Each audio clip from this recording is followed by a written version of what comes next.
Allahumma a'inni, ya Allah tolonglah aku, ala zikrika, untuk sentiasa mengingatimu, wa syukrika, untuk sentiasa berterima kasih kepadamu, wa husni ibadatik, bantulah aku ya Allah untuk memperelokkan ibadahku kepadamu.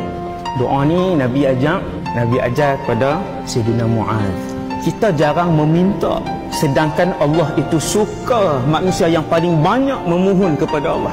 Lepas Nabi sebut tu, aku sayang kamu wahai Muaz, jangan tinggal tiap-tiap kali selepas kamu salat, selepas bagi salam, Allahumma a'inni ala zikrika wa syukrika wa husni ibadatik.